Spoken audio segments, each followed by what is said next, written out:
Bienvenidas y bienvenidos a su programa de análisis sociopolítico Desenlaces.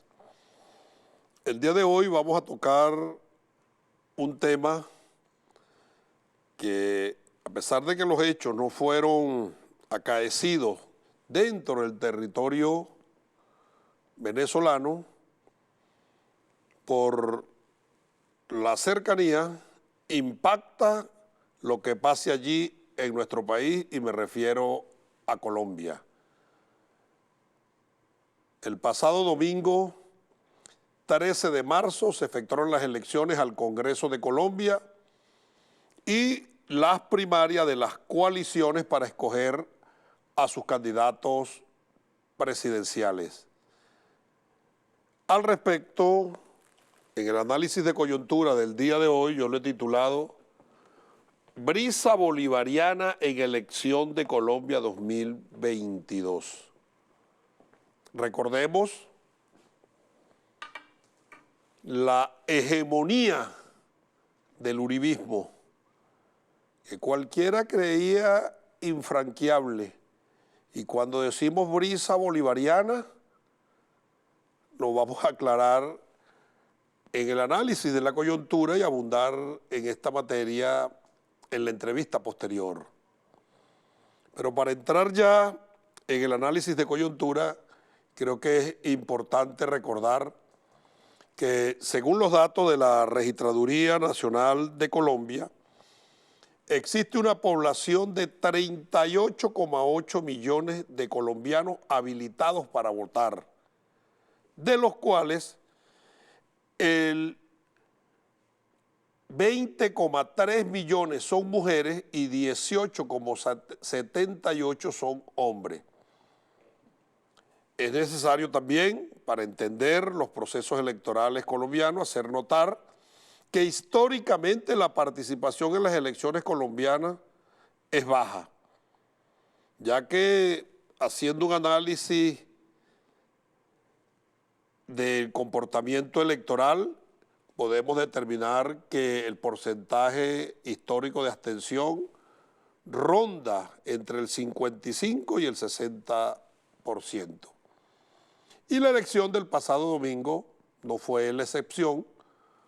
Fueron a votar alrededor de 18 millones de colombianos, lo que representa un 46% de participación y 54% de abstención.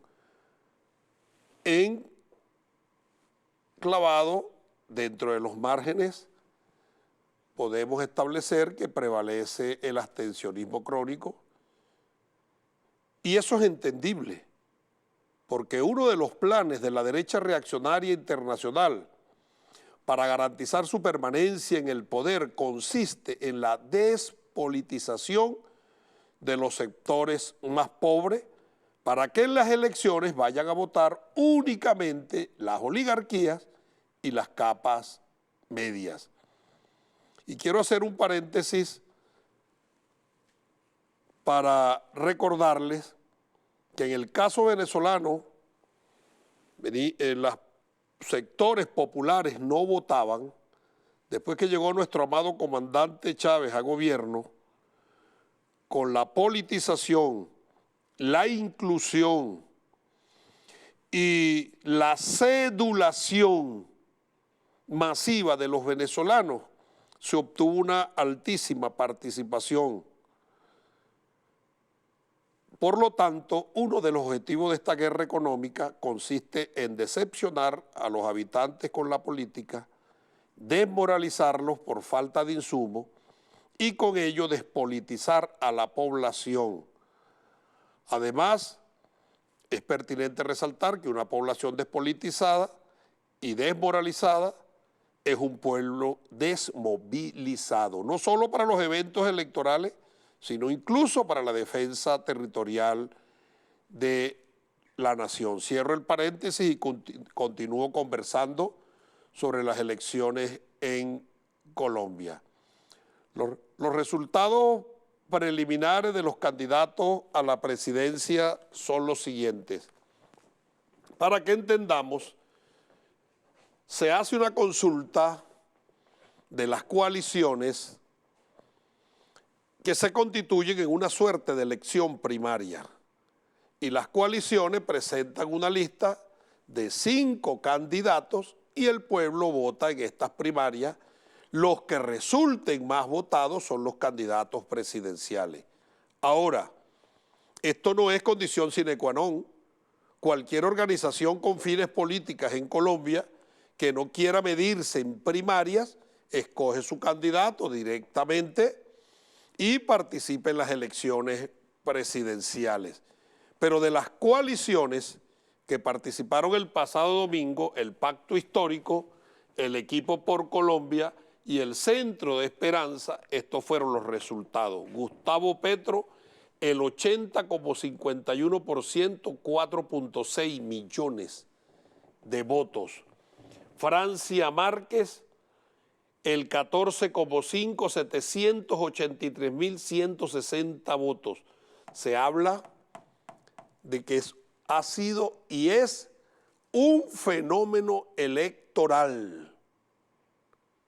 La más votada al Senado colombiano, Francia Márquez. Quedó de segundo, quien como quedó primero, Gustavo Petro, es el candidato presidencial por el Pacto Histórico, el candidato presidencial por Colombia, Fico Gutiérrez, 2.160.329. Como podemos observar, el candidato de Uribe, el candidato de Porqui, fue duplicado por Gustavo Petro.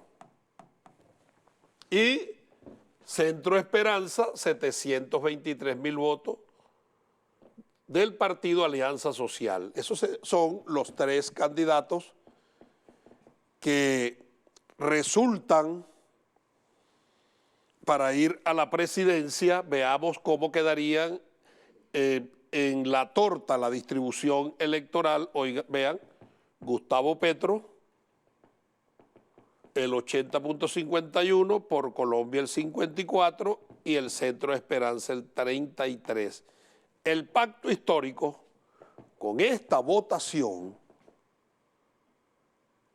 tiene todas las condiciones para ganar en primera vuelta las elecciones presidenciales. Pero nosotros sabemos que el imperialismo trabaja, que la derecha trabaja y que empiezan entonces los acomodos y los reacomodos, y yo diría más allá de acomodos y reacomodos, incluso acciones que es común en la vida política colombiana, como sicariar candidatos presidenciales. Debemos estar pendientes nosotros, porque así se maneja la política en Colombia. Tendrá Petro que cuidarse mucho, y él lo sabe. Él tiene una tradición política en Colombia, una tradición de lucha de distintos escenarios, y él sabe cómo se maneja la derecha reaccionaria. Yo, a manera de análisis, les diría que el Equipo por Colombia de Federico Gutiérrez, que es del partido de Uribe, no las tiene muy bien vistas con los Estados Unidos. Recordemos que la sede de la Embajada de Colombia en los Estados Unidos y de los consulados fungieron como comandos de campaña de Trump, y los demócratas vienen por ellos.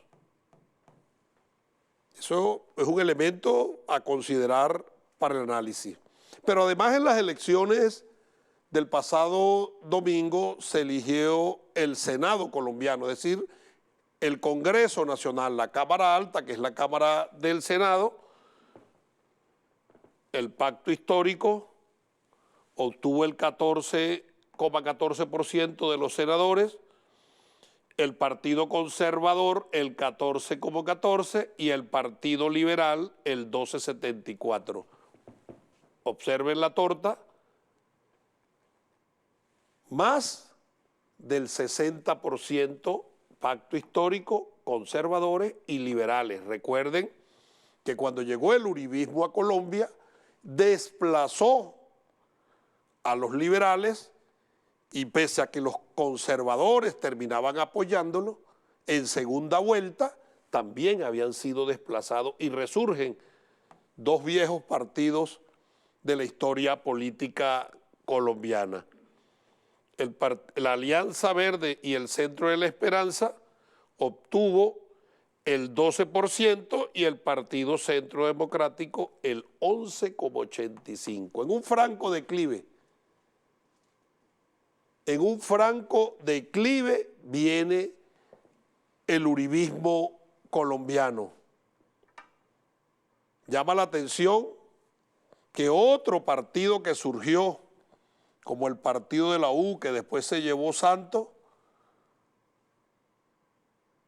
solo obtuvo el 12% de los votos. Desaparecen estos partidos. Ese partido de la U, en las elecciones del 2014, logró 21 senadores. En las elecciones del 2018, 14 senadores. Y en las elecciones actuales, 10 senadores. Uribe, Porqui, Santos. Con esta elección, el pueblo colombiano les está diciendo que no los quiere. Pero lo viene diciendo desde hace mucho tiempo. Las protestas siguen en la calle. No es que se acabaron las protestas en Colombia, es que los grandes medios hegemónicos globalizados las invisibilizaron como línea editorial de los medios. Nadie habla de las protestas en las calles. Bueno, pudiéramos decir que en cierto modo algunos fueron a ejercer su derecho de protesta a través del voto, ejerciéndolo por el pacto histórico. También se eligieron los representantes, es decir, los diputados, 171. Y aquí está la Cámara de Representantes, el pacto histórico, el 15%, el 14% los conservadores y el 12% los liberales. El 70% de los representantes no está ni el partido de la U, ni los partidos verdes, ni los partidos del trabajo, que son de la extrema derecha, ni el partido de Uribe. Aquí está, vuelven a aparecer una nueva correlación en la Cámara de Senadores. El uribismo sacó el 9,86% de los representantes. Aquí nuevamente se denota y queda en evidencia cómo va en franca decadencia el uribismo. Y pudiera decirle que ese partido de Uribe, que después se lo robó Santos, porque así se maneja la política en Colombia, en las elecciones del 2014 tuvo 37 representantes, en la del 2018 25, y ahora en estas elecciones 15. ¿Qué análisis podemos hacer de estos resultados electorales? Podemos establecer que para entender el resultado de estas elecciones debemos tomar como inicio en firme de que el pueblo colombiano está pidiendo un cambio de la política, en la forma de hacer política, en la forma de manejarse. El pacto histórico emergió este domingo 13 de marzo como la primera fuerza política de Colombia. Pudiéramos establecer que no solo por la extraordinaria votación que obtuvo Petro, que superó todas las consultas, sino por alcanzar la mayor votación para el Senado de la República y para la Cámara de Representantes, sumadas todas las circunscripciones departamentales.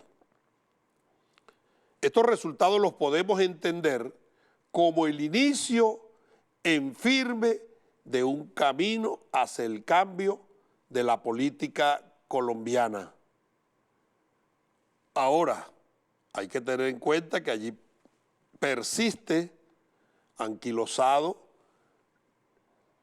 un sistema electoral que es total y absolutamente antidemocrático, que relega la fuerza por la falta de proporcionalidad y en repartición de curules derivados, ello de una aplicación de, pudiéramos decir, de un umbral descalificador, y porque ese sistema poco hace contra la corrupción electoral. Por lo tanto, la votación en favor del pacto histórico se fraguó a pesar y en contra de un comportamiento sistemático y recurrente en las elecciones colombianas, como es la compra masiva de votos. Y hago un paréntesis aquí para recordar que en las presidenciales se exacerba y ahí no hay respeto de nada.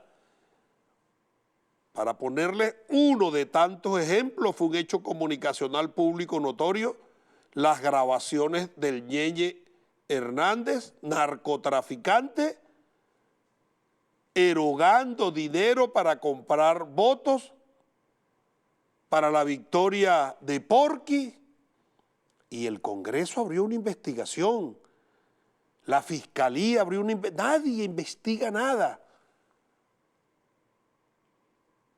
Y esa compra de votos es promovida no solo por las mafias de los partidos tradicionales y de los nuevos partidos de la oligarquía, sino que se ejerce con el total y absoluto consentimiento de todos los funcionarios del Estado, donde el narcotráfico, que tiene el dinero, hace y deshace, porque es quien sufraga a empleados públicos, a militares y contra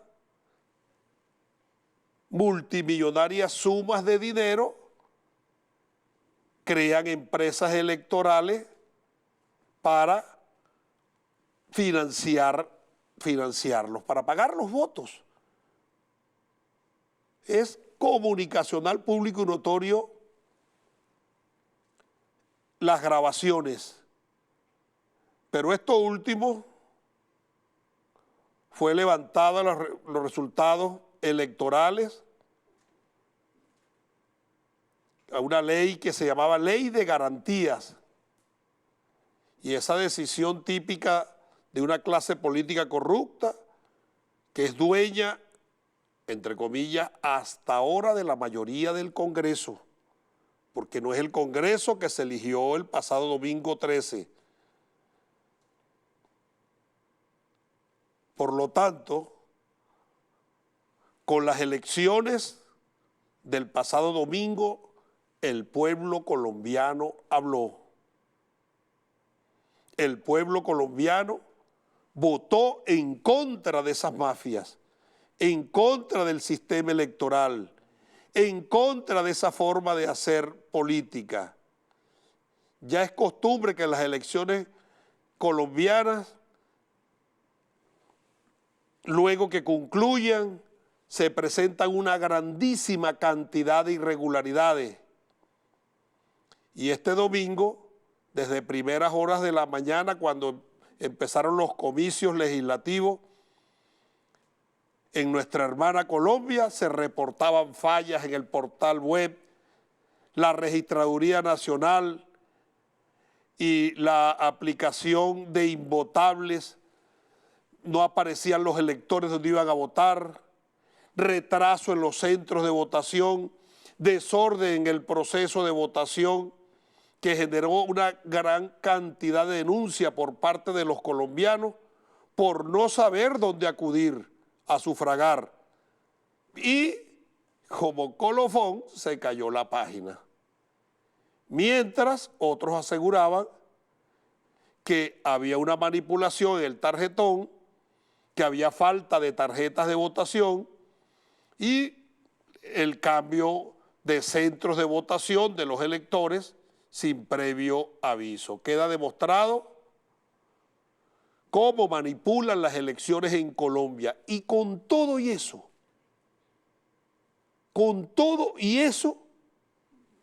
los duplicó el pacto histórico. Tendrá el pacto histórico que hacer una revisión profunda de estas irregularidades denunciadas, porque incluso ataques a la página web,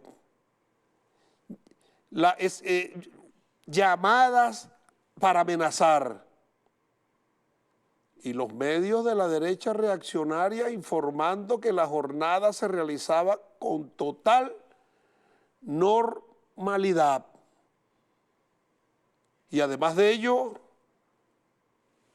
con bombos y platillos anunciaban la gran cantidad de observadores internacionales. Revisemos los informes de los observadores internacionales para ver si aparece allí alguna denuncia, para ver si establecen que van a abrir alguna investigación. Todo normalito.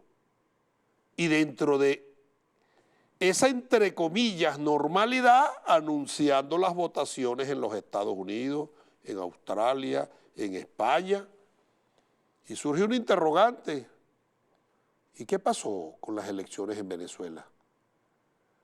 ¿Por qué los colombianos que viven en este país no votaron? Porque no habilitaron para que votaran en Venezuela. Pero además no tienen cómo habilitarlo porque ellos reconocen a Juanito Alimaña, debieron haberle dicho a Juanito Alimaña, pon los consulados para que vayan a votar.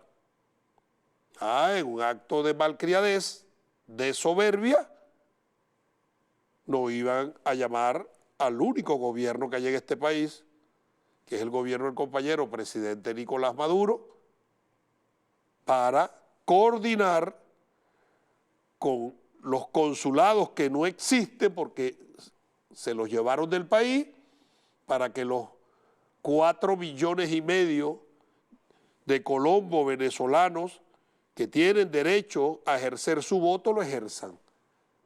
Pero ellos saben que los colombianos que viven en Venezuela no van a votar por los partidos de la derecha y menos aún de la ultraderecha.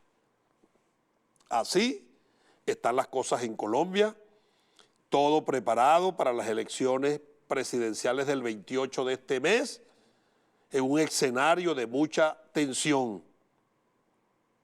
Para abundar en esta materia, porque es interesantísimo el tema, vamos a una pausa y al regreso estaré conversando con la internacionalista María Fernanda Barreto, quien es escritora, analista internacional, educadora popular, es colombo-venezolana, maneja el tema Colombia, el tema electoral y la realidad, y creo que es bueno compartir con ella para que los venezolanos conozcamos de primera fuente la realidad de lo que pasa en Colombia y poder analizar escenarios, no solo en las elecciones del 28, de no ganar en primera vuelta, cuál será Petro, cuál será el futuro de Colombia. Vamos a la pausa y al regreso con la entrevista.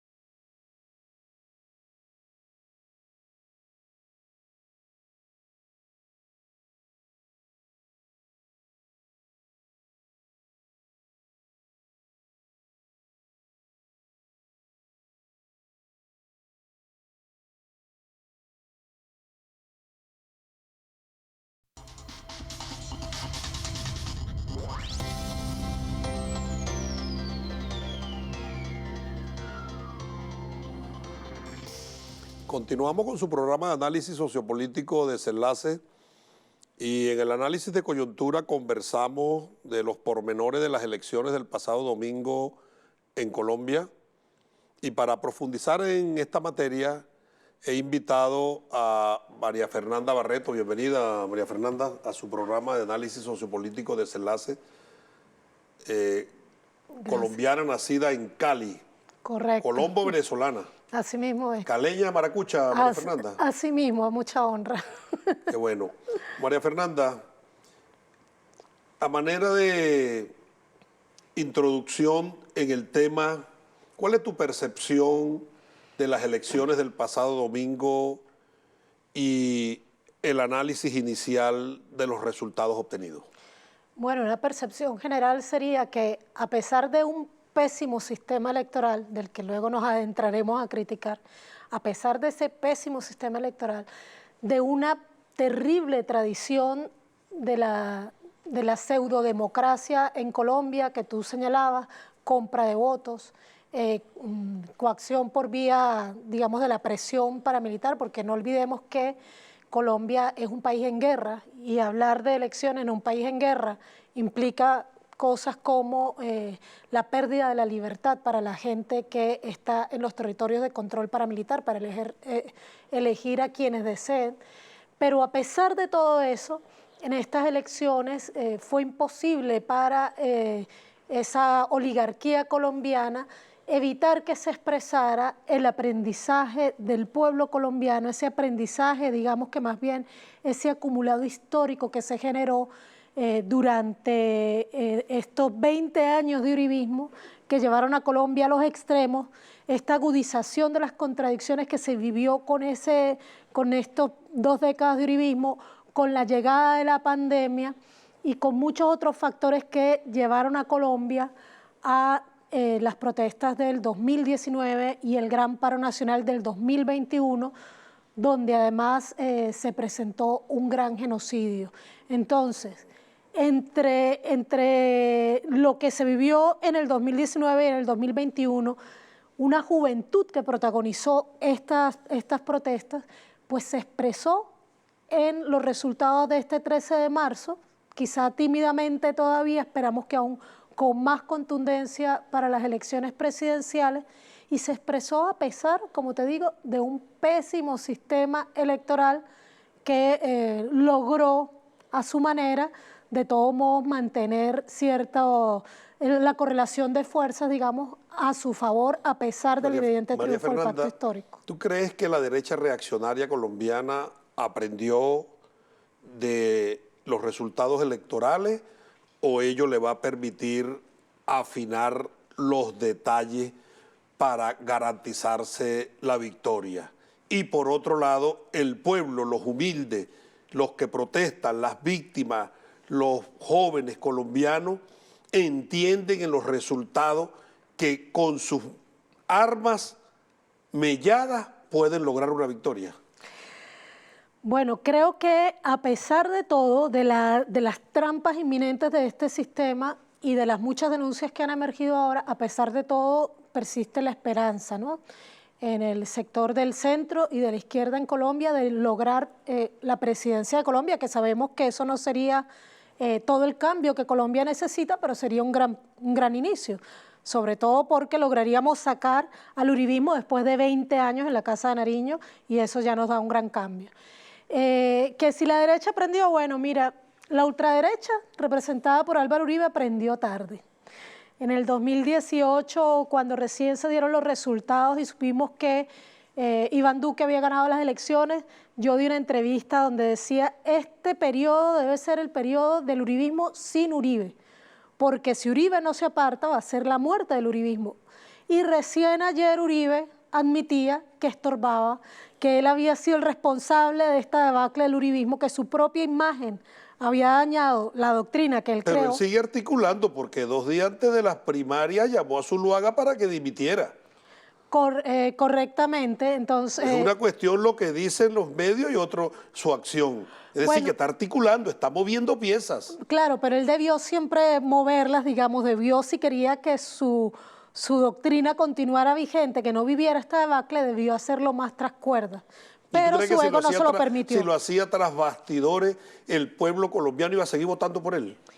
Por lo menos no iba a vivir... ¿Tú no crees que es un modelo agotado? Yo, bueno, sí, quisiera creer que sí, pero creo que definitivamente ese sector que aún confiaba en el uribismo hasta el 2018 pudo haber permanecido más cerca de él si la figura de Uribe no hubiera estado tan presente, si todo lo que emergió, todas las verdades que se fueron destapando sobre Uribe, no hubieran dañado tan directamente a Iván Duque, y si Iván Duque no hubiera sido visto nacional e internacionalmente como un títere. Pero Iván Duque trató bien a los jóvenes que están en las calles más de 4 meses protestando. No creo... ¿O tú crees que ahí impactó Uribe? El pueblo los repudia, los odia, los rechaza. Sí, pero todavía hay un sector que sigue convencido, ¿no? Es decir, en estas elecciones creo que estamos viendo una gran mayoría a favor del cambio. Y esa gran mayoría a favor del cambio... Esa es la primera lectura de ese resultado. Por supuesto. Una gran mayoría a favor del cambio. A favor del cambio, que viene de ese acumulado histórico, como te decía, de las jornadas de protesta del 2019, del 2020 también, y sobre todo las del 2021. Pero la debacle que está viviendo el uribismo, realmente lo esperábamos desde el análisis que hicimos ya en el 2018, pero parece ser que Uribe Vélez no había sabido leerlo. Ahora, la derecha tradicional, la más oligarca, la más exquisita, esa que tú señalabas, la vinculada a los partidos más tradicionales, la de los grandes apellidos, porque recordemos que Uribe es un nuevo rico, digamos, que llega a ser quien es gracias a su vinculación con el narcotráfico. Esa clase política sí ha aprendido, y tan ha aprendido que ya en las elecciones regionales trató de camuflarse en un montón de coaliciones, luciendo progresistas. Esos son los conservadores, para que conservadores y liberales, sobre todo, que son los grandes ganadores de esta elección, porque son ahora los que van a poder como tratar de negociar, y César Gaviria está en eso, reuniéndose con Petro y reuniéndose con Federico Gutiérrez, porque sabe que tiene un poder para negociar y ofrecer apoyos que pueden ser importantes. Al final, quien mueve los hilos de esas marionetas es el imperio norteamericano. Siempre. Por quien sí creo, María Fernanda, que no va a mover los hilos, es por el uribismo. Lo dije en el análisis de coyuntura. Las oficinas de la embajada y los consulados de Colombia para las elecciones presidenciales de los Estados Unidos fungieron como comandos de campaña de Trump, y Biden y los demócratas les van a pasar factura. Seguramente que así es, yo estoy de acuerdo contigo en ese análisis, y creo que en la reciente visita de Iván Duque a Estados Unidos, entre los objetivos que tenía tratar de evitar 2 grandes debacles para el uribismo. Uno, la pérdida inminente del poder que va a tener en las próximas elecciones presidenciales, o por lo menos que es así como se prevé, y 2, entregar la presidencia después de 2 décadas en el poder, dejando a la revolución bolivariana en el poder, ¿no? Entonces, a pesar de 20 años de conspiraciones que ha mantenido el uribismo. El uribismo se constituyó para los ataques contra Venezuela como en una suerte de portaaviones norteamericano, todo, no 9 bases, todo el territorio colombiano, y desde allí urdir las agresiones contra nuestra patria. Los Estados Unidos también le pueden pasar factura por su fracaso, por ese fracaso. Claro, y yo creo que sobre todo Uribe ya es un personaje muy incómodo, y tú sabes lo que hacen los Estados Unidos con sus aliados cuando se vuelven incómodos, lo sabe Saddam Hussein, lo sabe Noriega, o sea, ellos apoyan a la gente hasta que se vuelven incómodos y luego... ¿Tú crees que vuelva a resurgir el número 82 en los papeles de la DEA? A mí no me sorprendería que los propios Estados Unidos terminen por reclamar a Álvaro Uribe Vélez por narcotraficante, ahora sí cuando está la... Lo hicieron con el presidente hondureño antes de que entregara, nada más se enteraron que perdió las elecciones, enviaron la solicitud Correcto, pero además está lo que tú señalabas, para el gobierno de Biden, que está afrontando graves crisis internas y también una crisis geopolítica, porque está perdiendo ese poder que lo convertía en el único polo en la política internacional, y además está perdiendo el poder del dólar como también como moneda, digamos, hegemónica en el mundo. Pues para Biden en esa coyuntura es muy importante sacar del panorama latinoamericano a quienes han cerrado filas con Trump. Ahora, y ahí está Duque. Por eso es que yo creo, perdóname, que Duque fue el 10 de marzo a reunirse con Bob Menéndez y con Marco Rubio también. Pero Marco Rubio y Bob Menéndez son republicanos, él tiene que tender puentes con los demócratas. Sí, pero son en la ala derecha, republicanos y demócratas, ¿no? Entonces, María Fernanda, observado los resultados del pasado domingo 13 y conociendo el sistema electoral colombiano, ¿habrá posibilidades de que Petro y el pacto histórico ganen en primera vuelta o les van a robar las elecciones? No me responda, vamos a una pausa y al regreso continúo conversando con la analista internacional María Fernanda Barreto, quien es experta en el tema Colombia.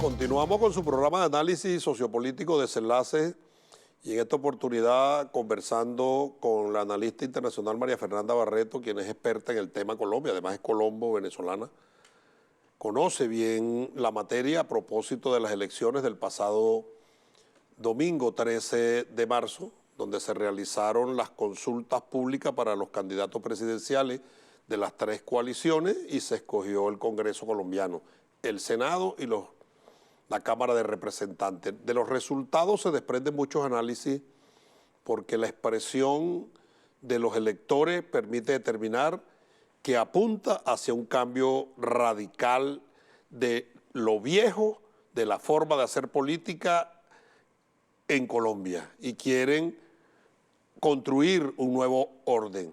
Pero sabemos que las estructuras están diseñadas y concebidas para que lo viejo prevalezca. Y en el ámbito electoral, María Fernanda, es peor, porque las elecciones están diseñadas para que gane quien está en el poder. Quedó una interrogante al aire a propósito de ello.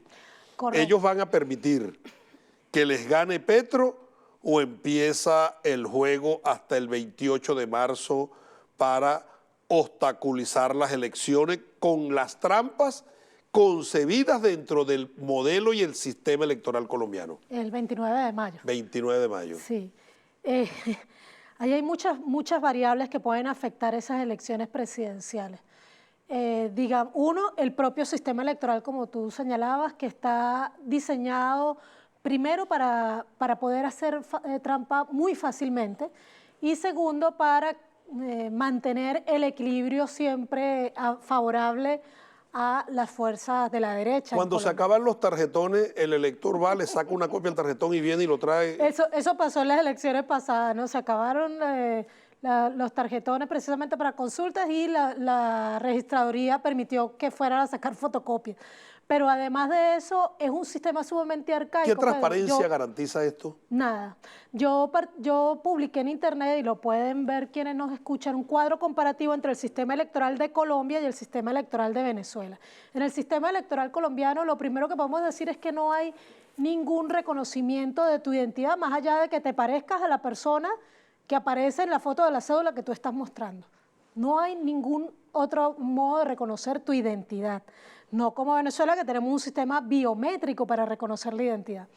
Pero además de eso, el conteo es absolutamente manual. Entonces, ¿qué quiere decir eso? Lo sabemos bien en Venezuela cuando pasamos de un sistema que tiene un conteo automatizado que también se refrenda con un conteo manual, ¿verdad? Se audita a través de un conteo manual para hacer el contraste. Sabemos que quien cuenta finalmente es quien gana votos. Una y eso pregunta, ¿eso ahorita se anota en un acta? Allá se aplicaría lo que aplicó la Cuarta República Venezolana, acta mata voto. Lo que diga el acta es lo que se va a computar. Absolutamente. De hecho, ya lo denunció ayer Es decir, que si en una Gustavo mesa de Petro. votación votan 100 y el acta dice que votaron 500 y la firman los presentes y la mandan para allá, se distribuyen los votos. Mira, no solamente pasa eso, esas E14 son documentos que pueden ser incluso adulterados después, porque en las elecciones anteriores incluso se vio que había números 6 que luego los repasaban y los cambiaban por un 8 o un 1 que lo transformaban en un 9. O sea, puede pasar cualquier cosa en el pésimo sistema electoral Y colombiano. la compra de votos que no tiene que ver con el sistema, y entonces el narcotráfico asume regiones, pactan con los candidatos presidenciales y le dicen, le garantizamos los votos aquí, déjenos actuar, y compran los votos. Eso tiene que ver con una terrible cultura política que tristemente se ha naturalizado mucho en Colombia. Uno, con la compra de votos que realizan narcotraficantes y lo que en Colombia llaman clanes, que son esas mafias económicas que controlan los territorios, pero además que, como señalamos al principio, Colombia es un país en guerra, y un país en guerra donde hay la mayoría del territorio está bajo control paramilitar. Entonces, donde hay control paramilitar, también se coacciona a la gente para votar. Incluso, Tú sabes, María Fernanda, que en la primera elección donde ganó Uribe la presidencia en el sur, en los llanos colombianos, donde están los ríos Inírida, el Bichada, Uribe no tenía votos y los paramilitares empezaron una racia 15 días antes y se desplazaron más de 1 millón de personas que no ejercieron el derecho al voto. exacto, y estamos hablando de un país que se mueve entre el primer y el segundo lugar en desplazamiento interno del mundo. Entonces, ese tipo de irregularidades son parte de las igualado exclusiones. o empatado por Sudán. Sí, a veces, exacto, siempre países, digamos, de África, del Medio Oriente que lo superan, a veces Siria, a veces... Ahora, es coincidencia que en los momentos electorales ocurren estos desplazamientos para separarlo de sus centros de votación y permitir que gane una opción. ¿Quién dice que esto no se va a aplicar en las elecciones presidenciales de En las primera elecciones vuelta? presidenciales pueden aplicar muchas cosas, además de una violencia política que caracteriza los tiempos electorales en Colombia. Hablando de violencia política, ¿tú crees que pueden sicariar a Petro? Sí, yo creo que pueden asesinar a Petro, también pueden asesinar a Francia Márquez, que es como el nuevo fenómeno político. Veamos que en esa consulta interna quedó en el 3er lugar, no en el 5º o en el 4º. O sea, le ganó al primero de la coalición Centro Esperanza y le ganó al segundo de la coalición de la derecha, el Equipo Colombia. Pueden también continuar, porque ya lo han hecho, asesinando a los líderes y lideresas que representan a las fuerzas del pacto histórico en los territorios. Entonces, la violencia política también juega en lo que pueda suceder en las ¿Hay algún elecciones. organismo internacional que pueda interceder para garantizar el orden o ese caos se desata a partir de estos resultados del 13 de marzo? El problema es cómo ha venido constituyendo el mundo, los organismos presuntamente multilaterales, ¿no? Que finalmente casi todos obedecen a las líneas de los Estados Unidos. Entonces ahí la pregunta es una que tú hiciste al principio, o sea, ¿qué le conviene a los Estados Unidos, ¿no? Y ahí es donde nosotros podemos tener quizás garantías. ¿Tú crees que Petro es un hombre de izquierda? No, Petro es un hombre de centro. De hecho, él mismo dice que no es un hombre de izquierda y nos lo deja claro constantemente. Ahora, para los televidentes venezolanos les voy a decir lo siguiente: la postura de Petro con respecto a Venezuela es muy crítica. Él arremete duro contra esta libertaria revolución. Sí, más que crítica es incluso innecesariamente ofensiva. Bueno, arremete duro contra nosotros. Sí, y sin embargo... Se parece a Boric, el presidente chileno también. Bueno, y no se parecen por casualidad. Yo creo que que ambos son candidatos que a Biden le conviene. Tú sabes en que este yo momento. creo, María Fernanda, un elemento para el análisis, que los Estados Unidos construyen nuevos liderazgos ante el fracaso de su manera vieja de construir líderes y los hace parecerse a líderes de izquierda, líderes progresistas, como están construyendo con el presidente de El Salvador, que lo quieren hacer ver como que es enemigo de los Estados Unidos, y resulta que él es de ultraderecha, Sí, él es un correcto. fascista. Correcto, correcto, que ahora es todo un millennial, ¿no? El presidente millennial, le dicen. ¿Sí? Sí, yo creo que sí, que a Estados Unidos le conviene la línea progresista de Boric y de Petro, que al final se distancia. Progresistas que manipulan ellos mismos, Exacto, que es progresista y que no es de izquierda. que y no, que además que no son no se- progresistas nada, porque el progresismo tiene 5 características: antineoliberal, anticapitalista, anticolonialista, antiimperialista y 100% nacionalista. Bueno, para Ellos mí no eso es se- la izquierda, más que el Sí, pero espérate un progresismo. momentico, ellos no se han declarado antiimperialistas, No, para ni nada. antineoliberales, ni anticapitalistas. ¿De dónde se saca que son progresistas? De hecho, Y recientemente... nosotros conseguimos muchos dirigentes venezolanos, hasta de oposición, somos progresistas y tú eres anticapitalista. La ignorancia es atrevida. Para ser progresista hay que ser anticapitalista, antineoliberal y antiimperialista. Lo que pasa es que hay mucho progresismo capitalista, ¿ya? Entonces ya no es progresismo. Bueno, pues ahí podemos... Gatopardismo lo llamaban en la política venezolana. Claro, eso es gatopardismo. Lo cierto es que hay algo importante en Petro en relación con Venezuela, y es que de los dos candidatos principales que quedan ahora, Federico Gutiérrez, conocido como Fico Gutiérrez, que desde ayer ya públicamente el Partido Centro Democrático de Uribe le dio su apoyo para las elecciones, y Gustavo Petro, el único que está defendiendo normalizar ¿Quién era el relaciones candidato con del partido de Uribe? Oscar Iván Zuluaga. Y ya dimitió, renunció, Declinó a favor de pero Fico en una Gutiérrez. cita que le hizo Uribe a su casa. Por lo tanto, el gran articulador, quien mueve las redes es Uribe. Por supuesto, nada se hace en el Partido Centro Democrático sin que Uribe lo diga, y en otros partidos también. ¿Y Duque qué voz tiene allí? No, pues parece que buena para cantar cuando toca la guitarra, pero más, nada más. Realmente lo que te iba a decir ahí es que el único de esos dos candidatos que está planteando normalizar relaciones con Venezuela es Gustavo Petro. Federico Gutiérrez plantea mantener la línea del gobierno uribista, obviamente como buen candidato de Uribe. Y entonces allí sí hay una de las razones por las cuales Gustavo Petro vendría a apoyar lo que a Biden le convendría, que es una línea de normalización con el gobierno bolivariano, Una no esa conveniencia confrontación. circunstancial producto de la crisis energética. Para Biden sí, pero para Colombia es aún más estratégico. Para Colombia también. Claro, pero aún más Ellos tienen una crisis energética ya. Colombia, con lo que refina y lo que produce, le da para abastecer el 75% del mercado interno. Por lo tanto, al romper las relaciones con Venezuela, tiene un déficit de 25% de combustible.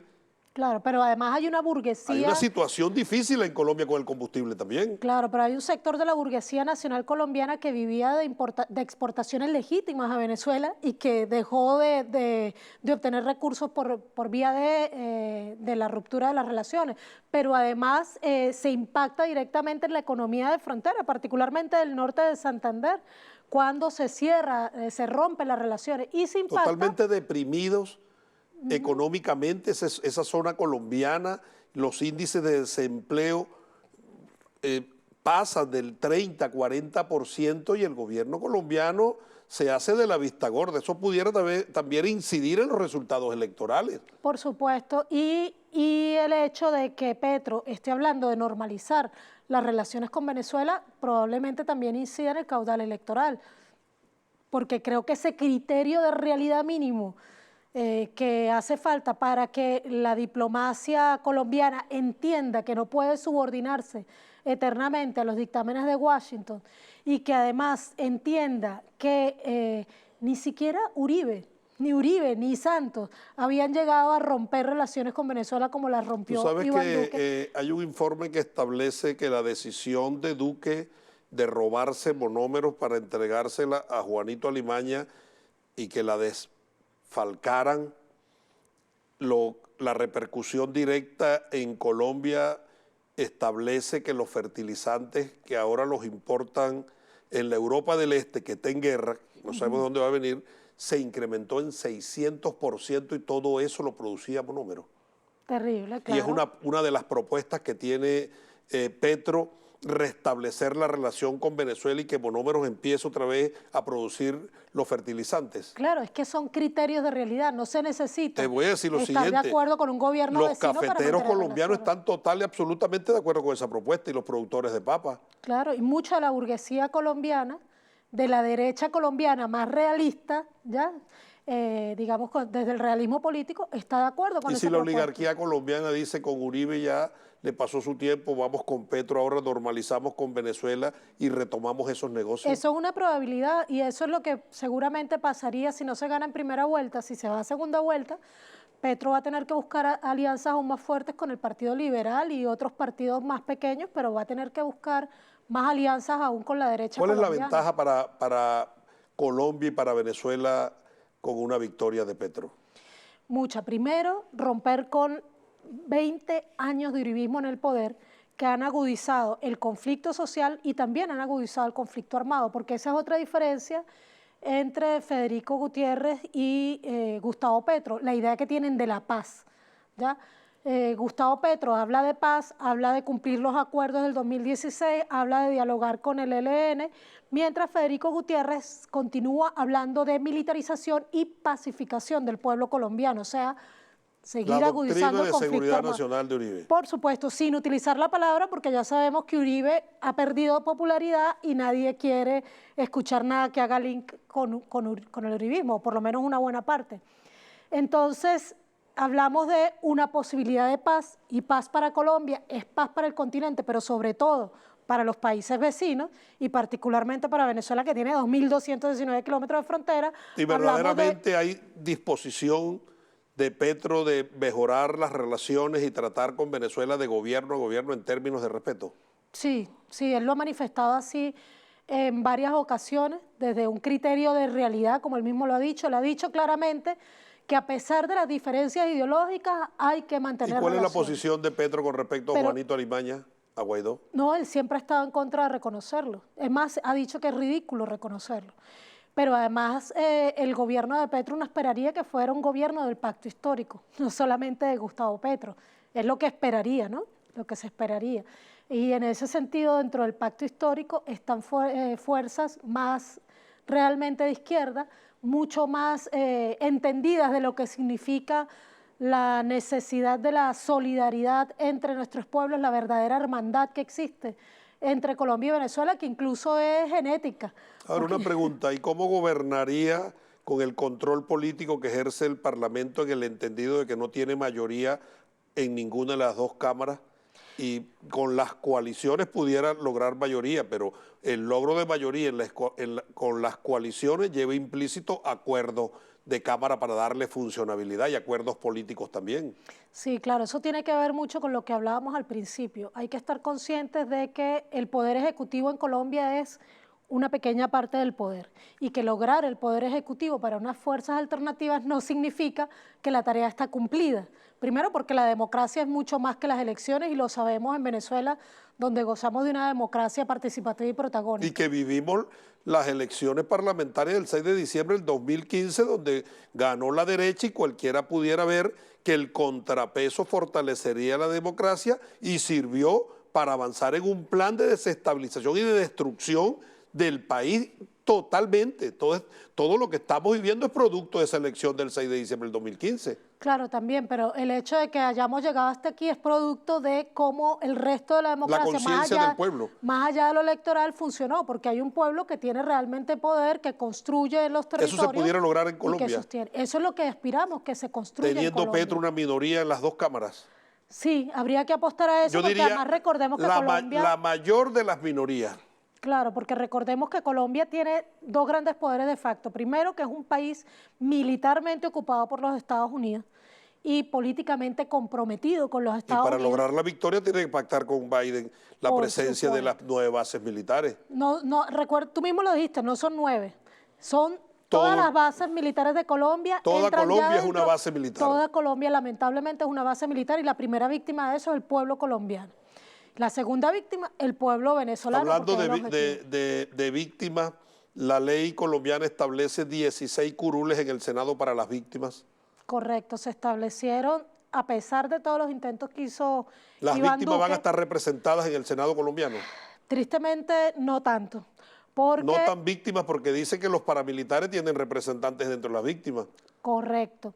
Hubo, lo que hablábamos antes, hubo denuncias de candidatas, de una candidata a esta circunscripción transitoria especial para la paz, que son 16 curules, de cómo los paramilitares estaban coaccionando para que se votara por sus candidatos, porque es tan absurdo ese sistema en Colombia y está el Estado todo tan cooptado. Pero si coacciona el narcotráfico, los paramilitares también hacen lo propio, claro, porque el sistema se presta para eso. Ese María el Fernanda, otro interesante el tema. Bueno, pero ahí quedó Pero el hijo hay de un Jorge pero. 40 Este como desenlace víctima. ha llegado a su final. Un mensaje a los televidentes venezolanos, al pueblo colombiano y a la patria grande de cierre de este programa. Bueno, en primer lugar que la hermandad entre Colombia y Venezuela es lo que hay que seguir fortaleciendo, apostar siempre a la unidad de nuestros pueblos y a que nuestros pueblos avancen conjuntamente hacia una verdadera transformación. En este momento en que estamos en esta trampa de Tucídides, es justamente el momento en que debemos emerger como bloques históricos. Y como bloques históricos quiere decir que el pueblo colombiano y el pueblo venezolano debemos encontrar un mismo camino para emerger como una verdadera potencia bolivariana, latinoamericana, como aquella gran Colombia, Pedro, que fuimos hace 200 años, que Miranda y Bolívar sabían que debíamos ser y que Chávez también sabía que debíamos ser. Materializada en Angostura, Gran Colombia. Esa es la tarea. La tarea sigue siendo reconstruir la Gran Colombia y emerger como bloque histórico ante esta trampa de Tucídides para lograr construir un mundo no bipolar ni tripolar, sino un mundo verdaderamente multicéntrico y pluripolar, tarea que nos dejó el comandante Chávez. Donde todos los seres humanos puedan vivir en paz, en dignidad y en libertad. Gracias a María Fernanda por acompañarnos en tu programa Desenlaces y gracias a los queridos televidentes por la audiencia. Y por todo lo que nos quedó por decir, tocará hacer otro desenlace. Interesante tema. Venezuela y Colombia están estrechamente unidos y repercute lo que pasa en algunos de los países en el otro. Nos vemos el próximo miércoles en su programa Desenlace a las 12 del mediodía.